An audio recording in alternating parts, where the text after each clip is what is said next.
In 3, 2, 1.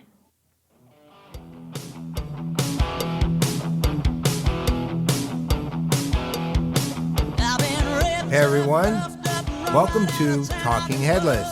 I'm your host, Paul Greenberg, and it's time to break it down and build it up.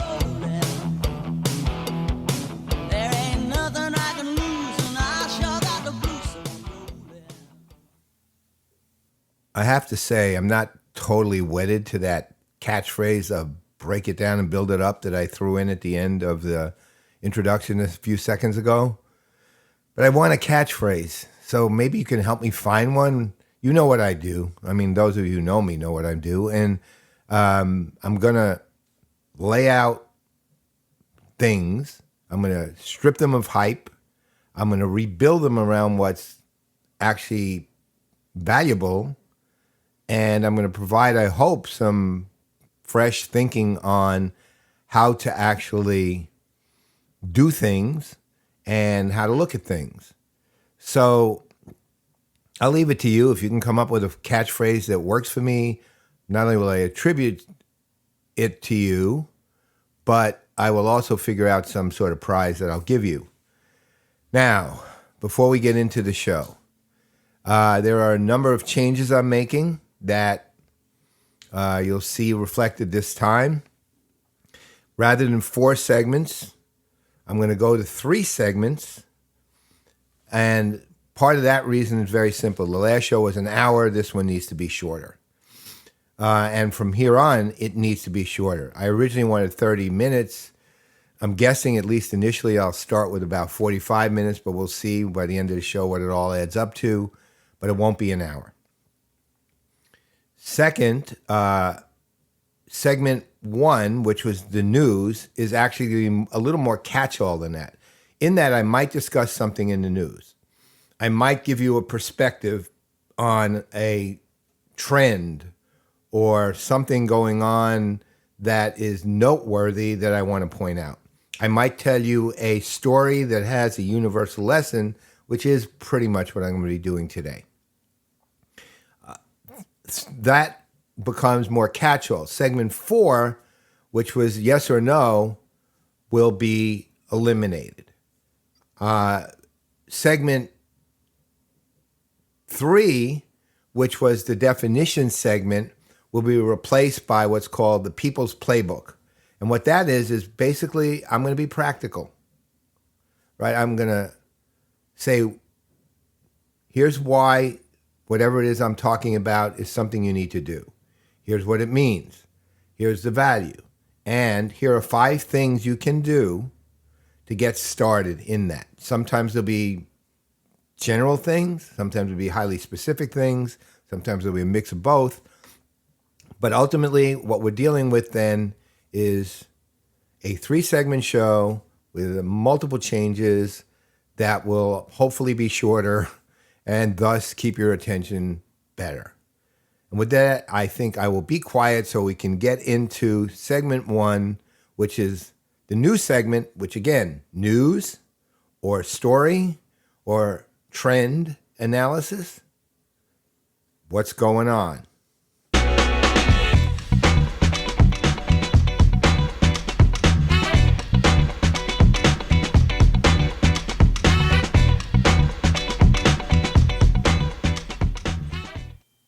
You know, beginning this segment, I wanted to start desperately because it's a great story. Well, let's say it's a story of both woe and redemption and horrific customer experience and surprisingly good customer experience and all kinds of elements. And I wanted to start with Paul Revere's Ride by Henry Wadsworth Longfellow, which has the opening 2 lines, "Listen, my children, and you shall hear of the midnight ride of Paul Revere." But unfortunately, given I had no time to kind of rejigger the poem, I couldn't figure out how to make it rhyme with QNAP, deadbolt, ransomware, hard drive failure, and CX. So instead, settle down, kids. Have a I don't know, whatever you have that's non-alcoholic at whatever time you're listening. Make it warm because it's fall, although, you know, if it's not warm, that's cool too. And I'm going to tell you a story. On September 3rd, I was looking for a file that I needed to play, and all of a sudden, I noticed that it somehow had a suffix that said deadbolt. I'm thinking, what in the world is deadbolt? And I start looking at my files in my folders, and they all have a suffix of deadbolt.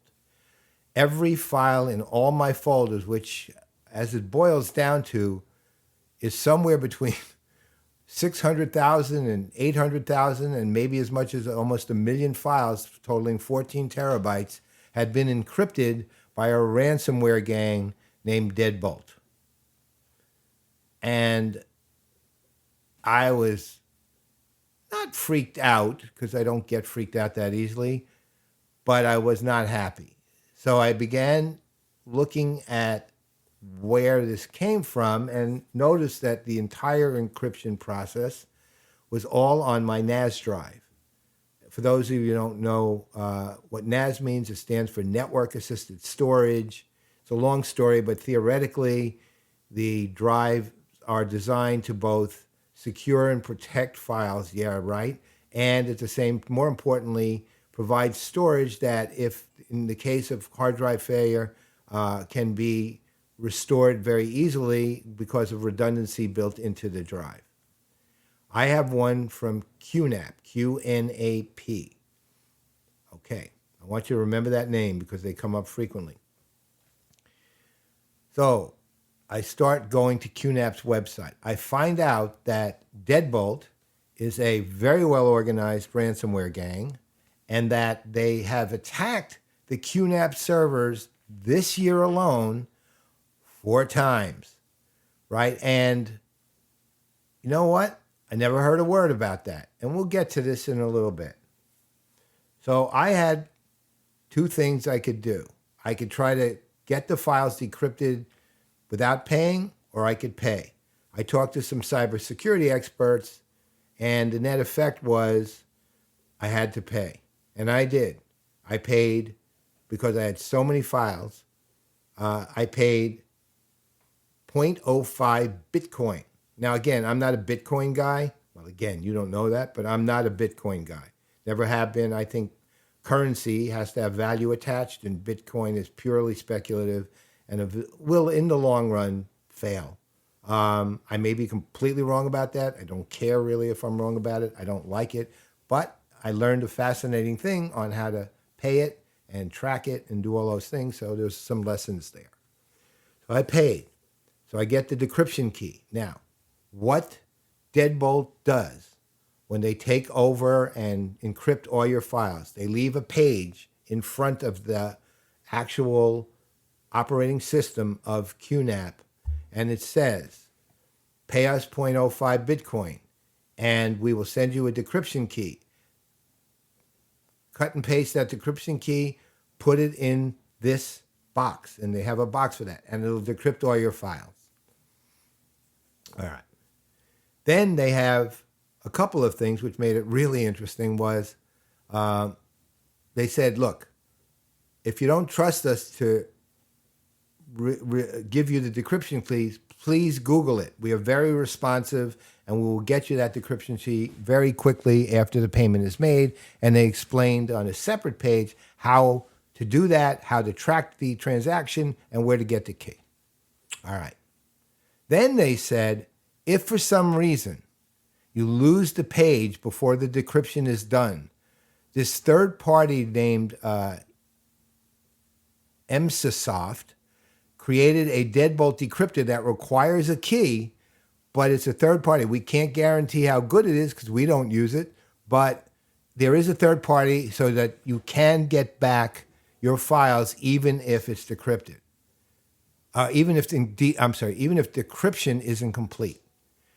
And everything I needed to know and do, including where to track it on blockchain.com, where to get the Emsisoft key with the links, was there in front of the either on page 1 or on page 2 of Deadbolt's information pages. You had no way to contact them, but they made a point of trying to present themselves, yes, a criminal gang, trying to present itself as an honorable group. I'm sure they understood the business too, as they don't deliver decryption keys. Why would anybody pay them? So I pay them. I enter the decryption key. The decryption starts, gets to 114,000 files, says it's done. But then I go online and realize, no, it's not done. There's still tons of Deadbolt files here. And I find out why is my QNAP hard drives, literally 1 in a million coincidence, starts to fail. 2 of them. And QNAP pushes everything into a read-only status. So I have access to see them, but I can't act on them. And what happens is, of course, a decryption key that is working can't do anything, can't take action on a read-only file. So it's stopped at 114,000. Let's just say, without going into details, I ultimately got read-write access back, but and I was able to download to a local system all the files that I wanted to take. I made some decisions, and put it this way, the vast majority of my files I didn't need 1 million files or 800,000 files, but all in all, what amounted to 200,000 files, which was 1 terabyte instead of 14, I did need, and I wanted too, because I had sentimental stuff there too, like my poetry. I've been writing poetry for over 50 years. And so I download it, I get my files back, I do all the decryption, but here's the deal. I send a query to QNAP on Facebook, never hear from them. Because in the past, when I've had to query them, they've never responded on support with any speed. Here's the other side, though. I also went through all the emails I've ever received from QNAP, and I've had QNAP servers for 10 years. And not one of them ever said, hey, we have been attacked by a ransomware group called Deadbolt. All they do is they put up a security bulletin on their site, which of course you're not looking for because you don't know that you're being attacked or you've been attacked already. And by the time you see that, it's too late. I've not had one single email about anything but here's our new product, might be interested in buying it. They take no, and here's the other side. They don't apologize. They take no responsibility. And you have a lot of these entitled, I know more than you engineer types. And again, I don't know if any of them are QNAP engineers. These could be QNAP people who just are in their community forum. But these engineers, when people are saying, what do I do? And their arrogant response is, oh, well, you're responsible. What do you think QNAP can do? You're responsible for your own file backups and security, which is true. However, QNAP's responsible for not providing continuously exploitable software that allows Deadbolt and other ransomware companies like QLocker to get in there and keep encrypting thousands and thousands of their customers' file systems. And QNAP, again, no proactivity at all, nothing. Non-responsive when it's urgent. They don't care. The irony of this was QNAP, non-responsive, no proactivity on the software, no accountability from their end. Engineers who are fanboys, who are just supporting them in an arrogant way and not looking at the liability that QNAP has. I mean, look, attacked 4 times in 1 year by the same ransomware gang? Come on.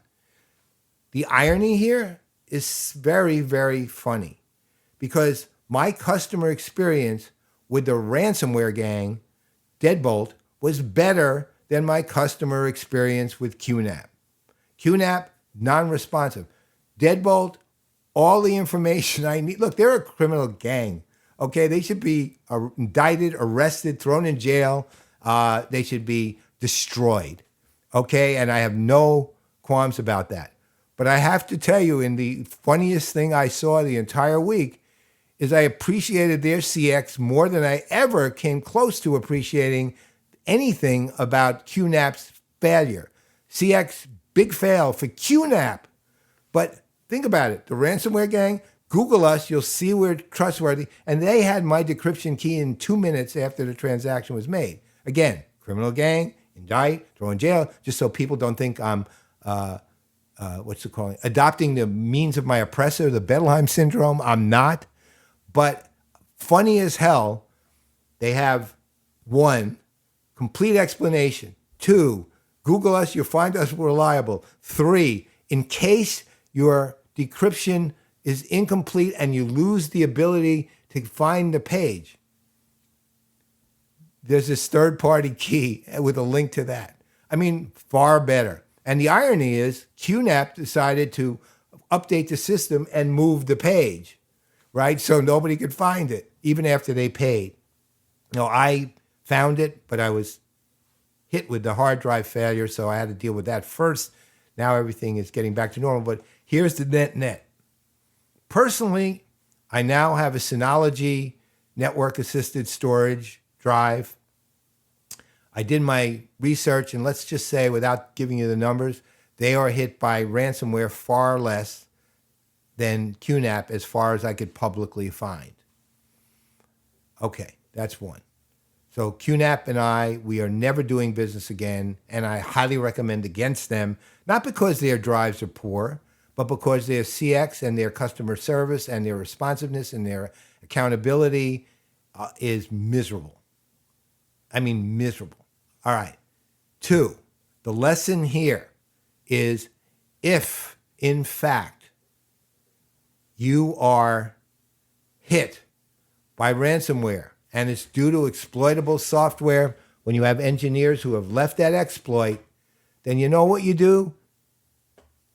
Take accountability, help people do the best they can to deal with it, and be as quickly responsive, and call it emergency mode if you like. Be as quickly responsive as you can to the people who are panicking or upset or concerned about the ransomware attacks. Don't be non-responsive. I don't have the link here, but I will put it in the notes. There was an article today on, or I think it was, actually, I take it back. It was a couple of weeks ago on ZDNet on why ransomware keeps going on. It's a lot of the time, as they say in the articles, that the companies who have been hit with ransomware don't acknowledge the attack and don't publicly talk about it, and consequently, it looks like less of a threat than it really is. On the other hand, the cybersecurity experts I talked to before I made the decision to pay the ransom, the cybersecurity experts I spoke with told me that companies at the enterprise level are building in budget line items for ransomware payments. So it's clearly a very prevalent thing. My beef is with both. On the one hand, arrest, jail, ransomware, gang. On the other hand, QNAP, you better fix your damn selves, because you really stink when it comes to CX. And I hope people put this out there, because I have never been so bothered by a lack of accountability, responsibility, and communication in all the years I've done this, because this is something that was important to me, and it's, I assume, important to everybody who gets attacked, and yet QNAP just is not responsive. Luckily, there are 65 pages on the Deadbolt attack in QNAP's community forum, because there's been so many attacks that people know what to do about it, and that helped me a great deal. So, children, that's the story of QNAP, ransomware, hard drive failure, and a CX when the criminal gang CX is better than the company that had been attacked CX, and they're just absolute disregard for their customers. And that's it. So if you have any questions, let me know. Meantime, I'm going to take a short break, swallow some water, and we will move on to taking it to the wire. What they used to tell me every day, caught a few along the way, don't be afraid if you gotta lose one. I'm trying to take it higher. The boy is on fire. You preaching to the choir. You know that. Never been a liar. The boy is on fire. I'll take it to the wire. You know that. Today, I'm talking about CRM Watchlist 2022 Winner with Distinction, Oracle. Second in the series of why they won. I think before we actually start getting into why Oracle won, we got to get ahead of something which occurred actually in 2022 in the years. It wasn't impacting the watch list submission from late last year. And that's the big cuts announced at Oracle, which many of you have heard of about roughly a month and a half to 2 months ago. Now, Oracle CX was dramatically impacted by it. And just to be clear, like everyone else, I was very disturbed by what I saw. And a lot of my friends were impacted by those cuts. So I had a conversation personally with an old friend of mine, is Rob Tarkoff, who runs CX for Oracle. I've known him for many years, an outstanding CEO for Lithium, as a enterprise leader at Adobe, and now in his element running CX at Oracle. And he said, and he told me this personally, that he has been working diligently to try to find internal jobs at Oracle for as many of the people as he can that were impacted by those cuts. And at this point, at least, over 50% of the people who were impacted, he has helped find jobs at Oracle. So there are good humans working there to try to make this, let's say, better than it looks. But I think we'll discuss a little more when we look at what should Oracle do at the end of this. We'll discuss a tiny bit more about it. I just wanted to get on top of it, let you know what I know. I'm not going to spend a ton of time on it any more than I've just spent. So why did Oracle win? Now look, there's 2 or 3 things that are always obvious about Oracle. The absolutely gigantic company they are, which obviously is going to have an impact just by its size alone, but also the quality, not just of their senior leadership, but of their middle management leadership. It's exceptional. There are people with decades of experience at whatever job they have who know how to do things, who also manage to stay aligned with the market as it evolves and are able to take what Oracle provides and make it better and better over and over. One of my many surprises in the course of Oracle's evolution has been the level of excellence that I see coming from their engineers, from their managers, their directors, and so on in multiple areas, at least on the CX, CRM, et cetera side over the years. The other thing, which is always self-evident with Oracle, which I guess comes from that sort of strong middle management, is the power of their suite and of their actual technologies. Now, I'm going to discuss 2 technologies, which, to be fair, were finally released this year, but I saw preliminary versions of it last year in the course of the evolution of the watch list for the year. And they are remarkable and are indicative of the quality of the CX suite, which is the Fusion Marketing and Fusion Sales applications. Look, like any other marketing and sales applications, they do what you would think they do. The marketing does campaigns, it does all the things that you do, and it takes into account the different types of marketing that are out there, ranging from account-based marketing to experiential marketing to to influencer marketing. It takes all of that into account. But and on the sales side, of course, it does what you would expect. It takes leads, it converts them to prospects, it manages opportunities, it manages accounts, et cetera, et cetera. But what makes them powerful is 2 things which are perfectly aligned with both the enterprise world and even the mid-market world, not as much on the small business side, which is, on the one hand, the combination of Fusion Sales and Marketing aligns sales and marketing and has all the processes and business rules and triggers and notifications built in so that sales and marketing can work in alignment around a common set of goals, around common rules of engagement, and at the same time won't be stepping on each other given the different cadences that sales and marketing normally operate at. And that's powerful. The alignment of sales and marketing is a trend that we've seen growing and growing over the last, actually close to a decade. Now it's kind of in full bore. You even see marketing, sometimes you'll see CMOs now as with another title that reflects that they have accountability for revenue in some way, or they have accountability for what they do with sales and sales vice versa. So now you don't see salespeople altering marketing collateral simply because to suit its own particular interests without marketing being fully aware of it and supporting it. So a lot of the disconnects between the two departments are eliminated by the alignment of sales and marketing around those common rules of engagement and the common, the common definitions, so that when will a marketing handoff become a sales lead, right? Things like that.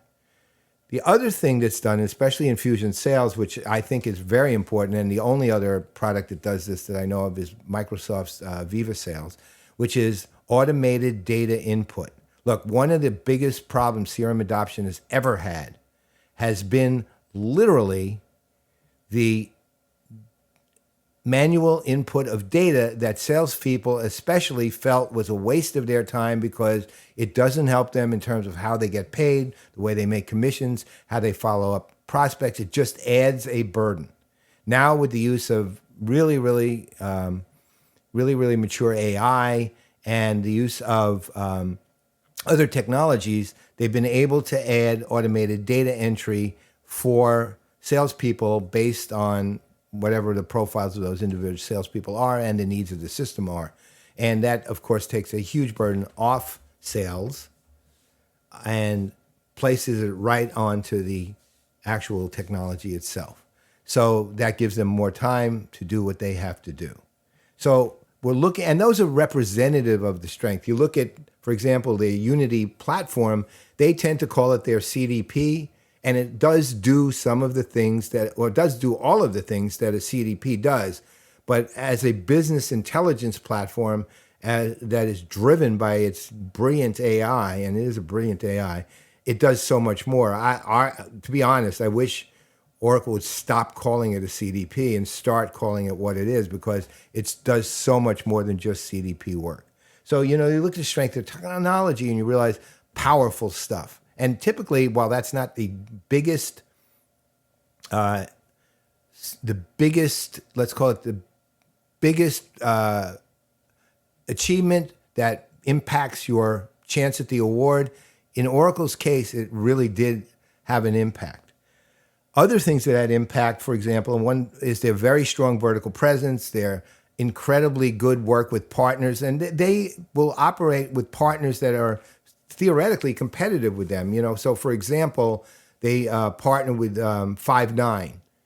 Now Five9 does a lot of Oracle's service offering, does a lot of what Five9's offering does, but at the same time, Five9 is an exceptional company. It does exceptional work, and they have a very strong partnership with Five9 and a number of mutual customers that have made that highly successful. And that's typical of the way Oracle does do its partner work, which has always been to pay close attention to them, to work closely with them, to co-market with them, to co-sell with them, and at times, and I don't know if Five9 is one of these, but at times even provide some of the partners' offerings on their price list. Things like that, which are indicators of a strong partner program. But the things that really did it for Oracle this year, the thing that got them with distinction, if I have to pick something, is actually their COVID response, right? That was the question I added this year that I hadn't had in the past. And what makes their COVID response exceptional is that they went all in. They took basically three bigger pieces than CX, way bigger pieces than CX, to drive what they did on the technology side, which is the cloud infrastructure, the analytics cloud, and their Apex development platform, which is, I believe, low code, right? And they worked with government agencies free of charge in all facets. And those government agencies are agencies like the Department of Health, the National Institute of Health, which is a quasi-government agency, and others to work on both databases, research partnerships, COVID vaccine management, and research studies to fight the pandemic. And they kept it entirely free. Oh, and the CDC, I should also say.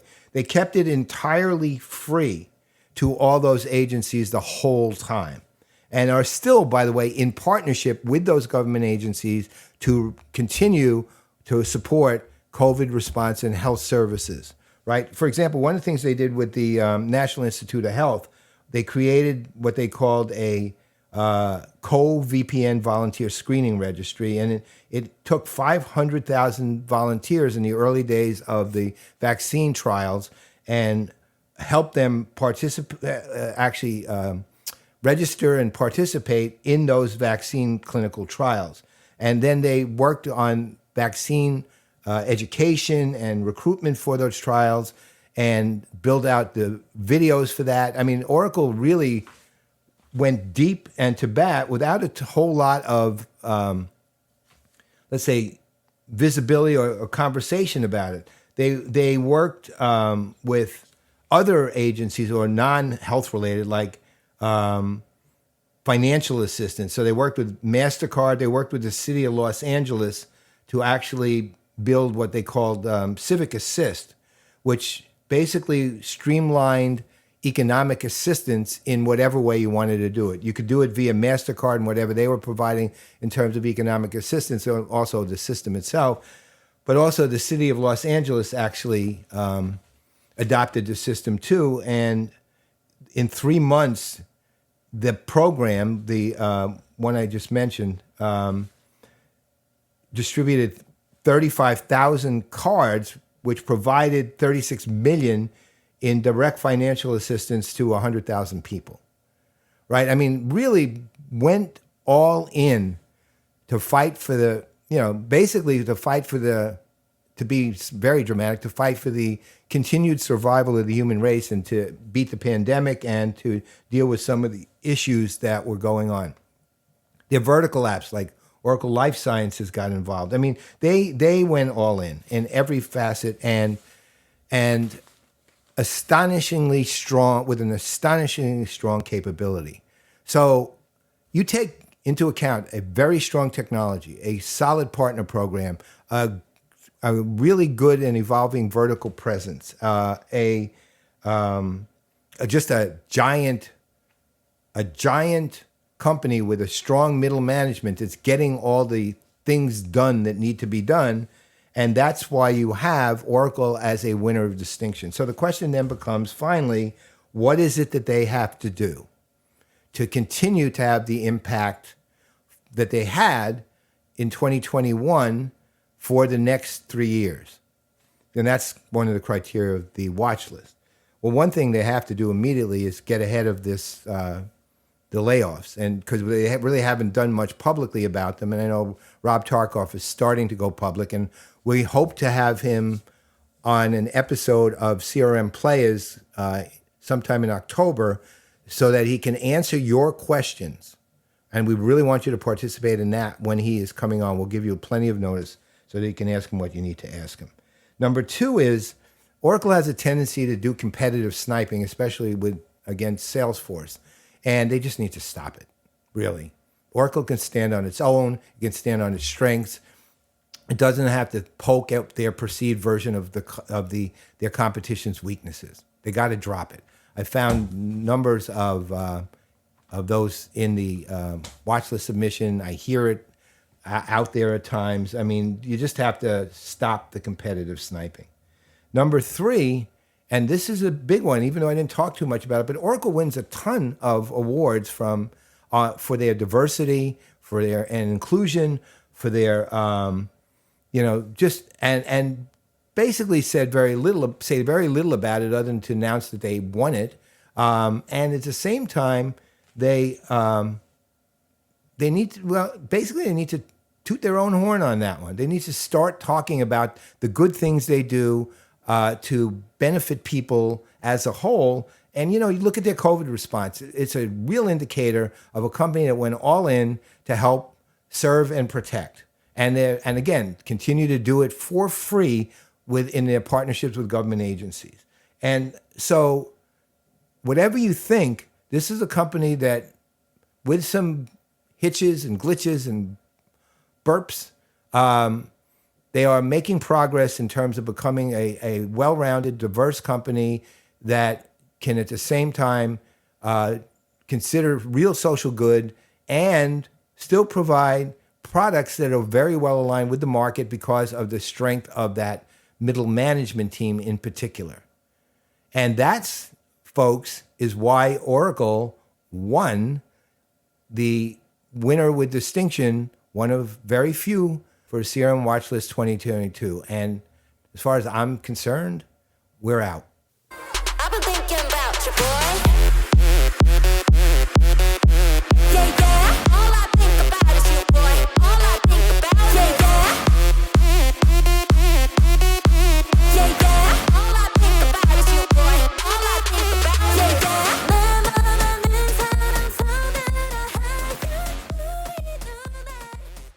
This is the People's Playbook. Okay, that was overly dramatic, but this is the People's Playbook. And what we're going to be doing here is why you should be doing something and how to do it. And we're going to make that very straightforward and simple. And today we're going to start with the first topic ever on episode 1 on launch day. And that is, what is thought leadership and how do you start approaching it and doing it? First, think of it this way. You're a company. You provide products and services most likely to people, other companies, but ultimately to human beings who will be using them. Now, what is your primary job as a company? If you answer selling products and services, you get away with it, but that's not really right. The right answer is to gain the trust of those prospective customers, your existing customers, and others who look to you for your subject matter expertise. You have to be seen as a trusted advisor to that entire group of people. What's the benefit? Benefit 1 is you have a large audience of people who trust you. And they are, because they trust you, more likely to buy your products and services because they think if they can trust your ideas, if you're responsive, if you're thinking about them, then in fact, they will come to you when the time comes, regardless of your competition, because they trust you. All right. Then the question becomes, well, what does that mean when you say thought leadership? It's basically the content that you provide to help explain a concept or idea that doesn't necessarily talk about your brand or your products or your services to another human being. Now, if you understand that, you understand the difference between thought leadership and marketing. Marketing is collateral. Okay, marketing is here. Well, here's an example. Many years ago, I was reviewing a paper, a white paper that was written by a person in the public sector practice of one of the largest enterprises in the world, and I was asked for my opinion on it. And the first 5 pages were just brilliant concepts and ideas and laying out practically the kind of playbook you need to accomplish something. It was just fantastic. And then the last 5 pages said, and that's why you need to buy blah, blah, blah, right? That company's stuff. And I basically ripped it in half, meaning pages 1 through 5 and 5 through 10, and said, keep this. And then I ripped the other ones in a very dramatic way, threw it on the page, and throw that away. I said, you don't need to talk about your products and services in a thought leadership piece. It already says sponsored by. It's already written by someone who literally works for you, so they'll get the idea. It needs to be made available by you to the populace, but it doesn't need to talk about your products and services. It needs to talk about the ideas that are coherent with what you're trying to do in the world as a company that produces those products and services. So that leads to a conversation or a set of concepts and practical steps if you're going to put thought leadership out there. And believe me, the benefits of being a thought leader are enormous. I'll give you an example. People wonder why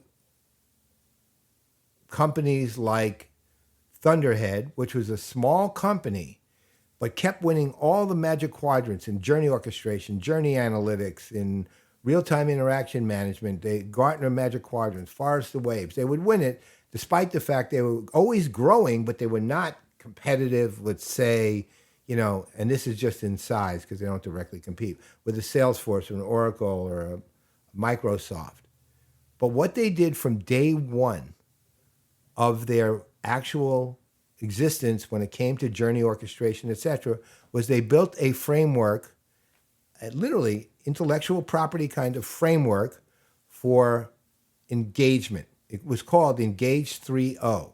And it was a framework that you could both think about, you could extract the kind of practices you needed to extract, you could identify the strategies, build the programs right from this framework. And they branded it as sponsored by Thunderhead, but they never once would talk about Thunderhead's product. And what happened was they became the trusted source for all the information on engagement or journeys and so on and so forth, more so than any other tech company, and even much more in some cases than academic sources that are out there, et cetera, et cetera. And it did their business wonders. They've been recently acquired by Medallia, last January. But at the same time, it was an extraordinary benefit because they understood thought leadership. So what are 5 things you have to do when it comes to building a thought leadership, a programmatic approach to thought leadership? The first thing is be clear on purpose. What are not only one, it's not marketing, it's not collateral, it's not identified to sell products and services, but 2, what are the ideas and concepts that you want to present that cohere with what you're doing as a company, but are not identical to the product and service sales? What are the ideas? What's your purpose? What ideas are they? And make sure you are absolutely crystal clear on the strategic concepts and we'll get to this in a minute, which is number 2, or other formats that you want to use to get across these ideas, but understand those concepts and ideas, and do not proceed with anything until you do. And that presumes that you're addressing a target audience so that you're also trying to get into their head to say, what are the ideas that they will respond to? Number 2 is don't only define your content, but define the format. And there are 2 different formats I'm talking about. One is, let's call them strategy work, where you're identifying a framework, where you're identifying a strategy, where you're identifying a program. A second content format approach is playbooks. Here's how to do this, this, this, and this. Katrina Gazarian, who runs Game Day HR, one of the work she does, some of the work she does in employee engagement and HR practices is genius because she has these very, very well thought out, detailed playbooks on how to do things. And she's very good at presenting how to do them publicly, but also they're written and you can download them and you can hold them and there's videos about them, et cetera, et cetera. Companies that used to be good, both now acquired on playbooks, were Marketo and Eloqua when they were competing as independent marketing automation companies years before they were acquired by ultimately Adobe and Oracle, respectively, meaning Marketo, Adobe, Eloqua, Oracle. Eloqua was acquired first. All of what they would do is how to do this facet of marketing automation. It could be develop a campaign. It could be something even more specific. The other concept of format goes with the fact that we're going through a generational power shift, and you have to be alert to the fact that millennials and Gen Z, who are moving into leadership roles, especially millennials in business, consume content very differently. They're much more visual than, say, Gen X or my baby boomer generation was, so that maybe it's not a white paper anymore because white papers are boring. Maybe it's not a webinar where you're presenting an idea with a PowerPoint presentation, but instead a conversation between two people, which tends to be much more engaging than a singular presenter with a PowerPoint that they're pointing a virtual or laser or something pointer at a slide. So you think about the media, the medium, the media that you use, videos, live stream shows, pre-recorded shows, podcasts. I mean, there's a lot of different approaches. That's not the purpose of this, but those are the other side. And you have to have step one, purpose, and step two, presentation and distribution down before you move much more forward. 3, avoid a common mistake, which is that you figure thought leadership is done by engaging third-party experts like me and others who are writing for you and doing things sponsored for you. Yeah, you can continue to do that, and you should, otherwise I'm out of business. But, well, not really, but you get the point. But identify internal thought leaders, people in the company who are not only your public spokespeople because they present well, they are engaging human beings, their personalities come across the stage, but they're very good at becoming the face of the company when it comes to the presentation of ideas. Sometimes that's the CEO, sometimes it's a CMO, sometimes it's a chief evangelist. It could be a number of different people at a number of different levels. It could be a marketing manager who just happens to have that kind of knowledge and stage presence. But you identify them and you support them and you get them out there to present. And yes, keep working with external thought leaders, but create your own internal thought leaders who become the public face. Number 4 is be strategic and programmatic. Now, we talked about the strategy a little bit because you're identifying purpose and content format and media formats and so on and so forth. But then you have to have the program for distribution. And I say strategic meaning overarching, but programmatic meaning identify a period of time that you have a campaign, so to speak, or a set of conversations that you want to have in public that will provide you with the visibility you need to get out the ideas you have so that the population can engage with you in a way that provides them with trust of you. And finally, number 5, don't be boring. Use your sense of humor, man.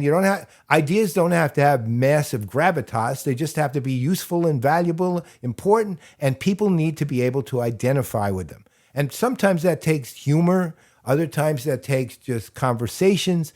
But don't be boring. I mean, a lot of thought leadership historically, you read white papers, man, they're just, oh my God, they're abstract, they're academic. And I don't mean academic. Well, I do mean academic in a poor sense. There are a lot of academicians who are very good. But realize you're dealing with actual human beings who have personalities and want to feel happy about things.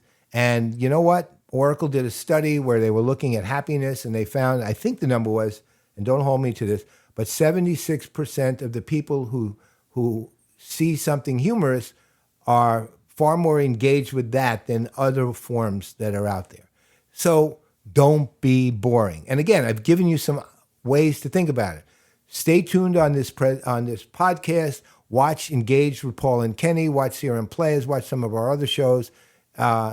And we'll be talking about these subjects over time and very well distributed. And you know what? We're pretty funny people. So that's it. That's what the People's Playbook is this week, is how to when it comes to thought leadership. And I will see you with the closing segment in just a few. I'm done. I'm ready to leave. So this is Paul Greenberg. This is Talking Headless. And that is the end of episode 1 at launch, September 26, 2022. I'll see ya in a couple of weeks.